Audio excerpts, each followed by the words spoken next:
আসসালামু আলাইকুম রহমতুল্লাহ।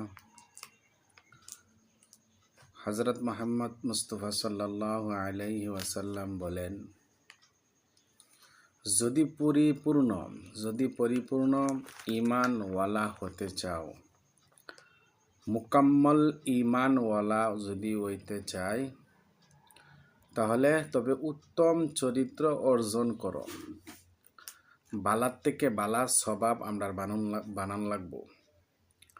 যদি আমরা পরিপূর্ণ ঈমানওয়ালা হইতে চাই, মানে ঈমান যেটা বিশ্বাস কয়, আল্লাহর যে বিশ্বাস আছে, আল্লাহর যে আমরা বিশ্বাস করবাম, যে ঈমান আছে, যে ঈমানের দ্বারাতে আল্লাহরে বিশ্বাস করাম, যে ঈমানে আমরারে জান্নাত নিব, যে ঈমানে দুনিয়ার মধ্যে আমরারে বালা হিসাবে চালাইব, এই ঈমানওয়ালা যদি পরিপূর্ণ হইতে চাই, তাহলে উত্তম চরিত্র কি হন লাগবো, অর্জন করুন লাগবো।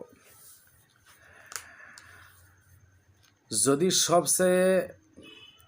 সবের থেকে বেশি, সবচেয়ে আলিম, বালার থেকে বালা আলিম যদি হইতে চাই, জ্ঞানী যদি হইতে চাই, তবে তাকওয়া অর্জন করুন লাগবো। আলিম জাননেওয়ালা, দিনের ব্যাপারে যদি জাননেওয়ালা হইতে চাই, তাহলে কি তাকওয়া অর্জন করুন লাগবো। আমরা সম্মানের লাগিয়া অনেক কিছু করি দুনিয়ার মধ্যে সম্মান পাইবার লাগে। আমরা কি করি, অনেক কষ্ট করি, অনেক পরিশ্রম করি, অনেক মানুষের বুকুলো অনেক কিছু করুন লাগে। ঠিক তদ্রূপ হিসাবে যদি দুনিয়ার মধ্যে বেশি থেকে সম্মান পেতে চাই, সম্মান যদি আমাদের দরকার, তাহলে নিজের হাতের দ্বারা, নিজের হাতে যাতে নিজের হাত যাতে অন্যর কাছে আমরা না বাড়াই। নিজের পরিশানি আছে, নিজের অভাব অনটন আছে, আছে, যত কিছু আছে, আল্লাহর কাছে আমরা চাইতাম, মানুষের কাছে হাত না পারতাম। তাহলে কি হইব, আল্লাহ রাব্বুল আলামিনে আমরারে বেশির থেকে বেশি সম্মান দিব। এই হাত পাতার কয়েকটা কিসিম আছে। আপনি প্রতিষ্ঠানের লাগিয়া, মসজিদ মাদ্রাসার বেমারির লাগিয়া, একজন মানুষ দুঃখী মানুষ সবার পাইতেছে না, এটার লাগে হাত পাতলাইন, এটা বেলেগ কথা। কিন্তু পার্সোনাল নিজের যে ম্যাটার আছে, নিজের যে বস্তু আছে, এইগুলানের দ্বারাতে, অর্থাৎ নিজের লাগিয়া মানুষের কাছে হাত না পারতাম। যদি রিজিক বাড়াইতে চাই, যদি বাড়াইতে চাই, তাহলে কি করুন লাগবো, সব সময় অজুর সাথে তাহুন লাগবো। পেশাব পায়খানা করে লগে লগে অজু করে লাইন, গোসল করলো তেমনি অজু হইয়া যা। আপনি ঘুমাইতেছেন, অজু করে ঘুমাইন। আপনি মসজিদের মধ্যে নামাজ পড়ার একটু অজু তো করে নি লাগবো।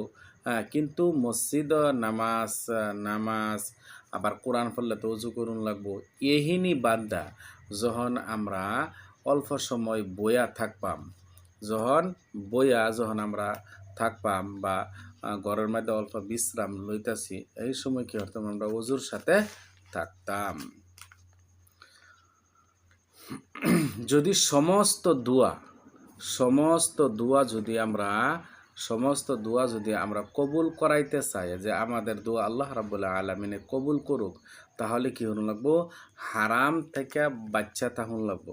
এটি আমার মুহার কথা না, স্বয়ং হুজুর সাল্লাল্লাহু আলাইহি সাল্লাম বলেছেন যে সমস্ত দোয়া যদি কোনো মানুষে কবুল করাইতে চায়, তাহলে কি হন লাগবো, ওই মানুষে যাতে কি করে, হারাম কামের থেকে বাচ্চাতে হয়, হারাম বস্তু থেকে যাতে বাচ্চাতে হয়, হারাম খানির থেকে বাচ্চাতে হয়, হারাম কর্ম থেকে বাচ্চাতে হয়।